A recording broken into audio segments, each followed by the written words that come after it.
Salam Bapak Ibu, Saudara-saudara, dan selamat bertemu kembali di YouTube saya, Pendeta Rudolf Hapasaribu Channel. Dengan dan lewat channel ini saya komit untuk senantiasa menyebarkan firman Tuhan, karena saya percaya berlandaskan Yesaya pasal 55 ayat 11 bahwa firman Tuhan yang saya dan Bapak Ibu, Saudara-saudara semuanya juga ikut sebar lewat apapun, termasuk lewat khotbah ini, tidak akan kembali dengan sia-sia, tetapi akan bekerja sendiri lewat kuasa dan berkat urapan Roh Kudus.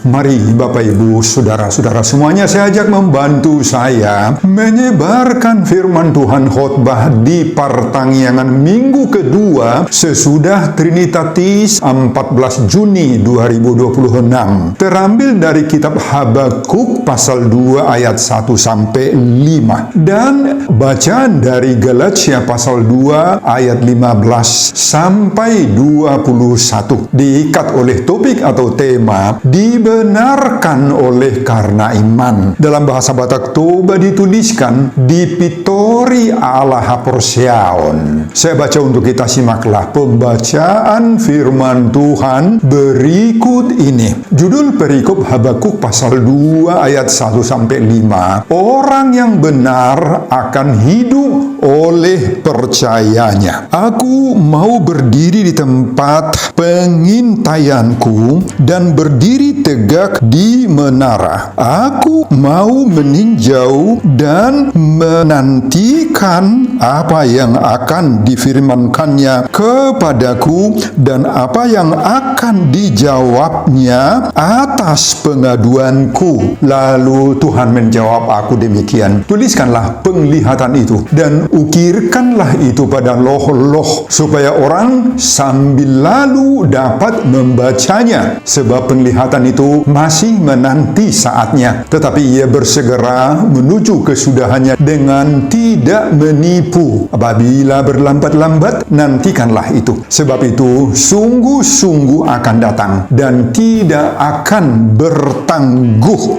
Sesungguhnya orang yang membusungkan dada tidak lurus hatinya, tetapi orang yang benar itu akan hidup oleh percayanya. Orang sombong dan khianat dia yang melagak, tetapi ia tidak akan tetap ada. Ia mengangakkan mulutnya seperti dunia orang mati dan tidak kenyang-kenyang seperti maut, sehingga segala suku bangsa dikumpulkannya dan segala bangsa dihimpunkannya. Nah Bapak Ibu dan Saudara-saudara, demikianlah nats khotbah kita di pertanggiangan minggu kedua sesudah Trinitatis 14 Juni 2026, dihubungkan dengan topik dibenarkan oleh karena iman, dipitori ala haporsiau. Saudara, menurut informasi dari berbagai sumber, kita dapat mengetahui perihal pelayanan Habakuk ini. Ada yang menghubungkan pelayanan Habakuk ini dengan waktu ketika bangsa Kasdim, bangsa Babel, sedang meningkat kekuasaannya, sebagaimana pasal 1 ayat 6 sampai 11. Dan sesudah negeri Ninive atau Asur binasa di tahun 608 sebelum Masehi. Jadi masa-masa pelayanan Nabi Habakuk diperkirakan sewaktu dengan keadaan Israel pada saat dipimpin oleh Raja Yoyakim tahun 608 sampai 597 sebelum Masehi. Jadi dapat disimpulkan bahwa Habakuk menulis kitab ini di sekitar tahun 600 sebelum Masehi, yang juga mungkin sejaman dengan Nabi Yeremia. Saudara, apa yang bisa kita lihat dari diri, kepribadian,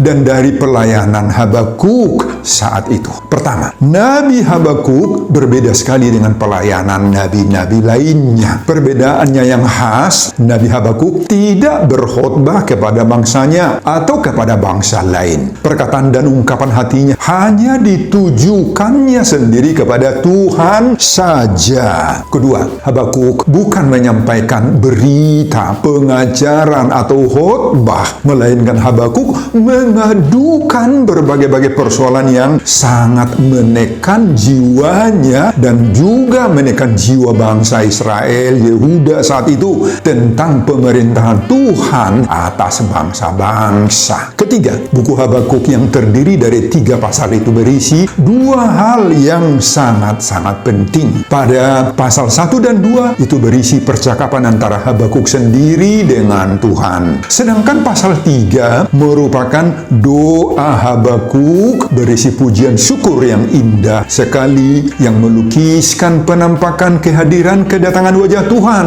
atau teofani dalam bahasa teologisnya. Saudara, mari kita lihat isi khotbah kita. Khotbah ini pasal 2 ayat 1 sampai 5 berhubungan erat dengan pasal 1 sebelumnya. Pada pasal 1 Habakuk menyampaikan keluh kesah dan ratapannya pada Tuhan tentang kekerasan dan ketidakadilan di Yehuda, bangsanya sendiri. Habakuk, nabi yang berasal dari Yehuda, diduga kuat adalah orang Lewi yang sangat menyadari bahwa betapa banyak orang-orang Yehuda yang hidupnya di bawah tekanan saat itu. Apa yang terjadi pada masa itu sehingga orang-orang Yehuda mengalami kepahitan. Terjadi berbagai-bagai ketidakadilan, kekerasan, kejahatan, dan kekejaman, Bapak Ibu. Para pemimpin telah memperlakukan sesamanya dengan tidak adil, menindas. Saudara, inilah yang menjadi pokok pergumulan Habakuk.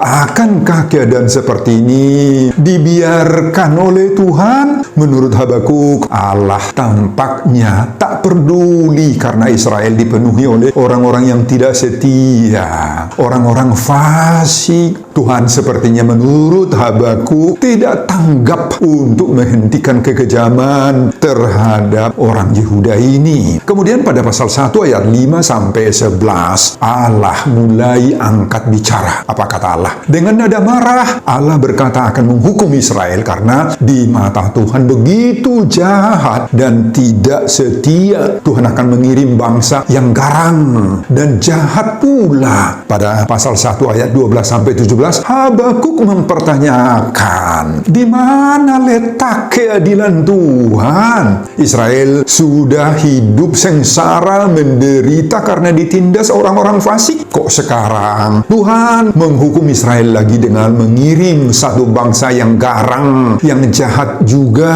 kata Habakuk. Nah, saudara, itulah yang digambarkan buku Habakuk ini di pasal 1 sebelum khotbah kita. Mari kita masuki isi dari pasal 2 ayat 1 sampai 5 khotbah kita saat ini. Pada pasal 2 ini Habakuk melakukan aksinya dalam menanti jawaban Tuhan. Pada ayat 1 Habakuk berkata, "Aku mau berdiri di tempat pengintaianku dan berdiri tegak di menara. Aku mau meninjau dan menantikan apa yang akan difirmankannya kepadaku dan apa yang akan dijawabnya atas pengaduanku."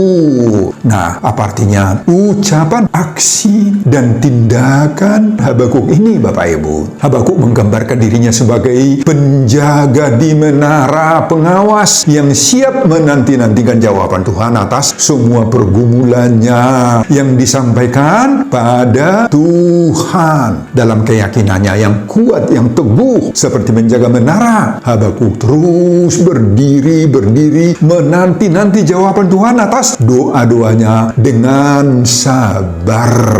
Habakuk tidak mau menyerah kalah, tidak mau putus asa, Bapak Ibu. Semangatnya tidak kendor dan tidak berhenti berdoa, dan tidak mau bertindak sendiri. Dia tidak mau mengambil langkah sendiri. Dia menyerahkan semuanya pada waktu dan rencana Tuhan. Makanya dia seperti penjaga pengawas menara yang siap menunggu-nunggu waktu Tuhan yang terbaik. Pada ayat 2 dan 3, apa yang dinanti-nantikan Habakuk terjadi. Di sana ditulis, lalu Tuhan menjawab aku demikian, tuliskanlah penglihatan itu dan ukirkanlah itu pada loh-loh supaya orang sambil lalu dapat membacanya. Jadi saudara, orang yang benar-benar percaya dan setia menantikan jawaban Tuhan itu akan menerimanya pada waktu yang diatur oleh Tuhan. Tuhan memerintahkan Habakuk untuk meyakinkan umat bahwa Tuhan pasti akan bertindak. Tuhan juga mengatakan di sini, apabila berlambat-lambat, nantikanlah itu. Sebab itu sungguh-sungguh akan datang dan tidak akan bertangguh. Nah, kita lihat di sini. Cepat atau lambat, janji Tuhan pasti akan digenapi terwujud. Meski terkesan lambat, jangan mengeluh. Tetaplah menunggu-nunggu dan tidak akan ditangguhkan, kata Tuhan di sana. Teruslah bersabar. Tuhan tahu waktu yang paling tepat untuk mengabulkannya. Pada ayat 4 dan 5, Habakuk memberi reaksi atas jawaban Tuhan ini. Dia berkata, orang yang membusungkan dada tidak lurus hatinya, tetapi orang yang benar itu akan hidup oleh percayanya. Di ayat 5, orang sombong dan khianat, dia yang melagak, tetapi ia tidak akan tetap ada. Dan pernyataan Habakuk di ayat terakhir inilah juga yang menjadi dasar untuk menetapkan topik minggu kedua sesudah Trinitatis, bahwa kita dibenarkan oleh karena iman, dipiktori Allah porsiaon. Nah, Bapak Ibu, itulah isi khotbah kita di pertanyaan minggu kedua sesudah Trinitatis 14 Juni 2026, dihubungkan dengan topik dibenarkan oleh iman, dipiktori Allah porsiaon. Apa pengajaran Tuhan bagi kita lewat khotbah ini? Pengajaran pertama, pertumbuhan iman berbarengan dengan terpaan kekhawatiran hidup. Saudara, baik pada pasal 1 maupun pada pasal 2 khotbah kita ini dilukiskan betapa Habakuk mengalami kekhawatirannya amat sangat akibat berbagai-bagai pengalaman pahit yang dialami umat Israel Yehuda pada saat itu. Adapun yang paling kuat menimbulkan rasa khawatir dan rasa takut dalam diri Habakuk adalah kenapa Tuhan mengizinkan berbagai-bagai ketidakadilan, kejahatan, kelaliman, penganiayaan, kekerasan, perbantah-bantahan, dan pertikaian terjadi pada umat Israel Yehuda ini, sebagaimana pasal 1 ayat 2 dan ayat 3. Sampai Habakuk berkata pada ayat 2, berapa lama lagi Tuhan aku berteriak tetapi tidak kau dengar, aku berseru kepadamu penindasan tetapi tidak kau tolong. Nah, karena beratnya kondisi seperti inilah, maka Habakuk mempertanyakan, di manakah Tuhan? Kenapa Tuhan diam? Namun demikian, semua kegelisahan, kekhawatiran, dan rasa takut dari Habakuk ini, Bapak Ibu, tidak bisa mematikan pengharapannya. Habakuk tetap berusaha melawannya. Dan inilah yang sangat-sangat penting bagi kita. Adapun cara Habakuk untuk melawan rasa gelisah, khawatir, dan takutnya ini, dia nyatakan pada pasal 2 ayat 1. Itulah khotbah kita ini. Habakuk menempatkan dirinya seperti penjaga, pengawas di tempat pengintaian. Dia berdiri tegak di menara sambil menunggu, menanti-nantikan apa yang akan difirmankan Tuhan kepadanya. Ternyata iman Habakuk itu hidup, bertumbuh, berbarengan dengan berbagai-bagai kemelut hidup yang dialaminya, berjalan bersama dua-duanya. Iman Habakuk lahir, berkembang, dan bertumbuh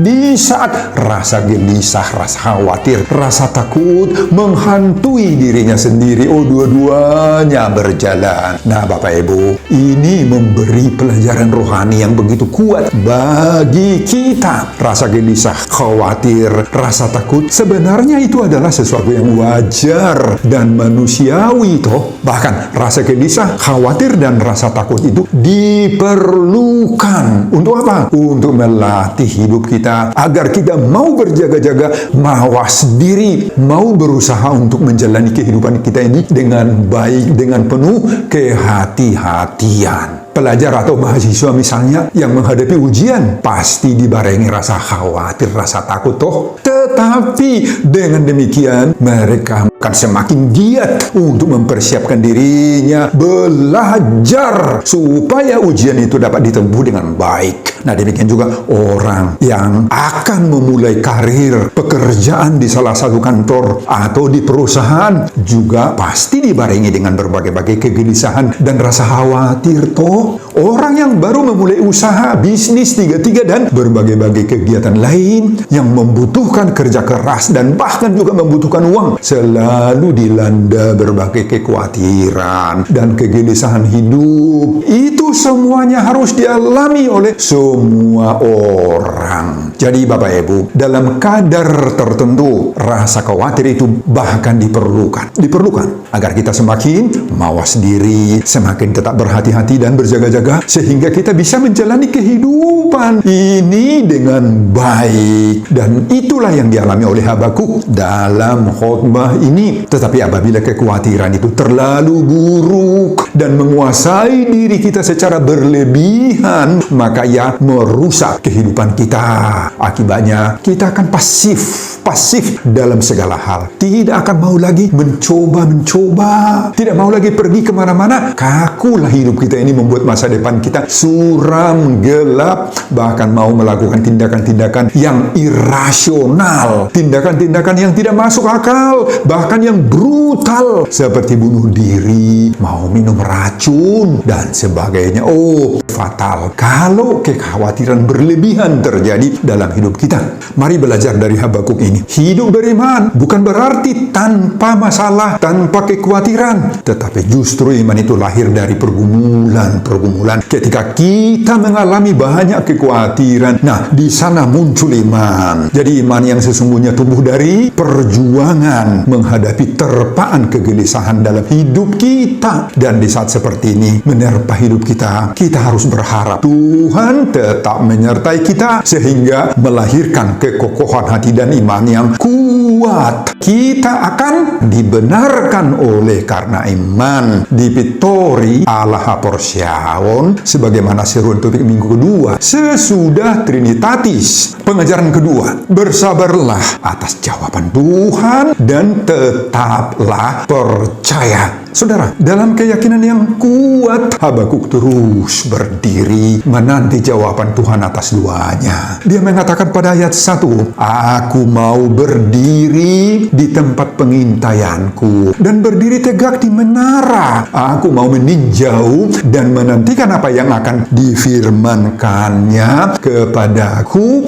dan apa yang akan dijawabnya atas pengaduanku." Apa yang mau ditunjukkan sikap Habakuk ini? Habakuk mau bersabar, mau menunggu rencana Tuhan yang terbaik, mau menunggu apa yang Tuhan mau lakukan. Habakuk tidak mau mendahului Tuhan dalam segala hal. Justru Habakuk bersiap seperti kesiapan pengintai dan pengawas menara. Habakuk percaya bahwa Tuhan itu pasti akan bertindak dan hasilnya akan terwujud, digenapi dan terrealisir. Nah, Bapak, Ibu, dan saudara-saudara, bagaimana dengan kita? Tatkala doa-doa, permintaan, kerinduan, cita-cita nirohata, dan harapan-harapan kita, serta keluhan-keluhan kita sepertinya belum terjawab oleh Tuhan. Nah, bagaimana sikap Bapak Ibu? Mari belajar dari Habakuk yang mau bersabar, mau menunggu apa yang Tuhan mau akan lakukan. Inilah yang sering menjadi masalah bagi kita semuanya. Apa masalahnya? Kita sering tidak mau bersabar, Bapak Ibu, menunggu jawaban Tuhan atas doa-doa kita. Bahkan ketika keinginan dan doa-doa kita belum terjawab oleh Tuhan, kita bersungut-sungut, kita menggerutu, bahkan kita menyalahkan Tuhan. Ada orang yang menyerah kalah, ada yang berhenti berdoa dan menempuh cara-cara yang menurut dia bisa mengabulkan keinginannya. Mereka lupa, Tuhan lupa. Benar bahwa tidak mudah untuk bersabar dalam menghadapi persoalan dengan berbagai pertanyaan yang berkecamuk, dalam pikiran kita. Boleh-boleh saja muncul emosi diri kita toh. Namun Bapak Ibu, mari belajar dari teladan Nabi Habakuk ini bahwa sekalipun jawaban Tuhan terkesan lambat, bersabarlah. Jangan mengeluh karena jawaban Tuhan itu akan datang pada waktu yang tepat menurut ukuran, standar, dan rencana Tuhan sendiri. Meski badai kehidupan amat-amat hebat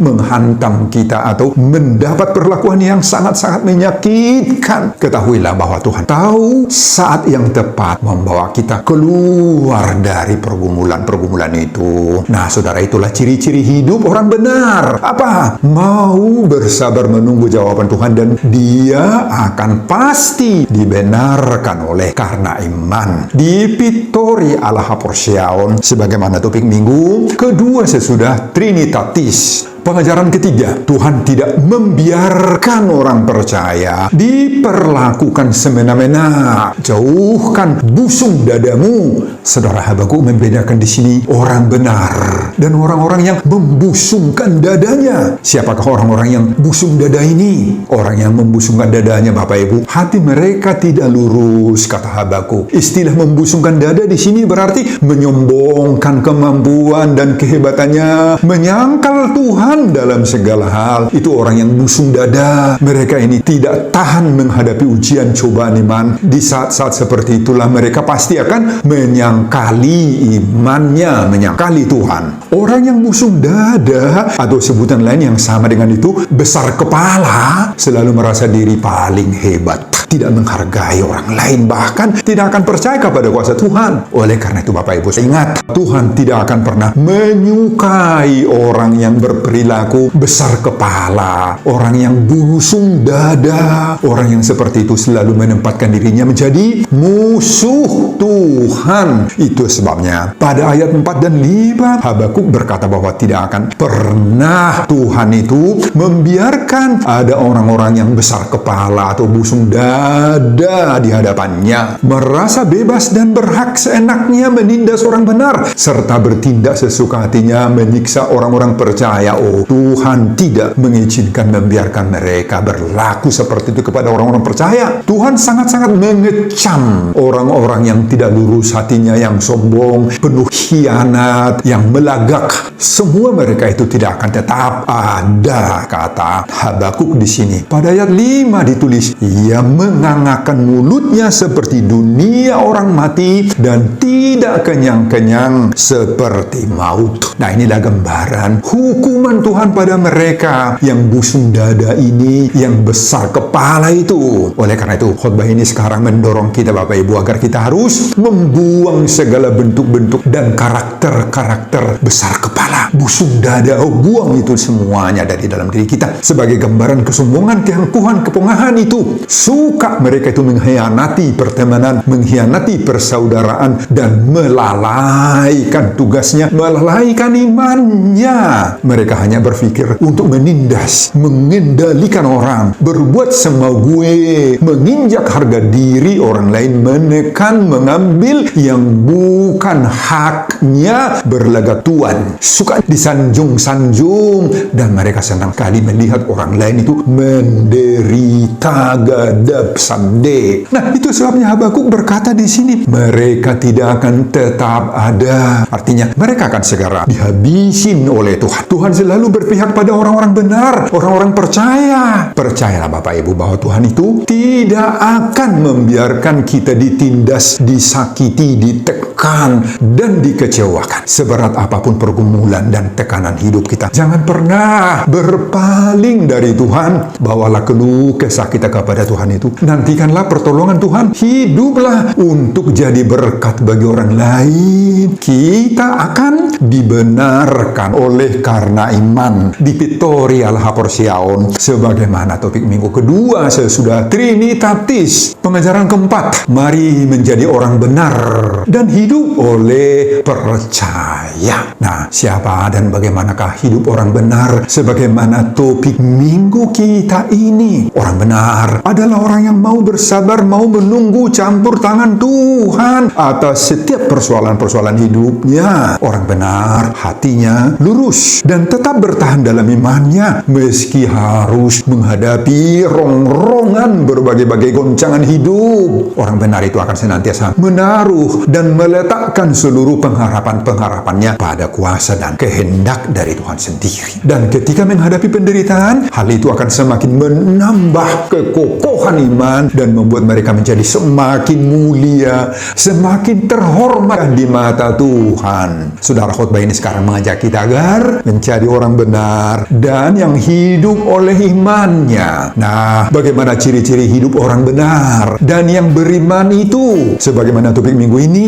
Dan inilah menjadi target yang harus kita capai. Apa? Pertama, hidup kita dari dan di dalam Yesus. Itulah hidup orang yang benar itu. Inilah yang dikatakan oleh Paulus dalam Galatia 2 ayat 20. Nats khotbah kita pada minggu ini. Sana ditulis, aku hidup tetapi bukan lagi aku sendiri yang hidup, melainkan Kristus yang hidup di dalam aku. Kedua, orang benar selalu harus membangun ibadah persekutuan, membangun doa-doanya, dan taat akan segala kehendak Allah sebagai wujud kedekatannya dengan Allah. Ketiga, orang benar harus bisa menguasai hidup, menguasai dirinya. Nah, menguasai hidup atau diri di sini artinya mampu mengelola hidupnya dengan baik, mampu melawan dosa, melawan iblis, melawan roh-roh setan, roh-roh jahat, mampu memanfaatkan segala yang ada padanya, yakni sifatnya, karakternya, bakat-bakat atau talenta-talenta dan keahliannya untuk menjadi berkat bagi sesama dan bagi kemuliaan Tuhan. Keempat, bagi orang benar itu ada waktu berkeluh kesah, khawatir, tetapi ada waktunya juga tenang, diam, untuk menantikan dengan sabar apa yang akan dilakukan oleh Tuhan. Tetaplah percaya pada pengaturan Tuhan yang luar biasa bagi jalan-jalan hidup kita, karena orang benar akan hidup oleh percayanya pada Tuhan. Dengan kemampuan kita melakukan keempat-empat praktik kebenaran ini, maka seruan topik minggu kedua sesudah Trinitatis 14 Juni 2026 sudah terwujud dalam diri kita, dibenarkan oleh karena iman, dipitori Allah porsiaon. Amin Bapak Ibu dan saudara-saudara. Sebelum saya mengakhiri khotbah ini, kembali saya mengajak Bapak Ibu dan saudara-saudara untuk membantu saya, bantu saya Bapak Ibu untuk menyebarkan khotbah di ibadah pertanggihan minggu kedua sesudah Trinitatis 14 Juni 2026 dari Habakuk pasal 2 ayat 1 sampai 5 ini, agar semakin banyak orang yang mau percaya bahwa dia sudah dibenarkan karena iman, dipitori Allah porsiaon, termotivasi lewat khotbah ini.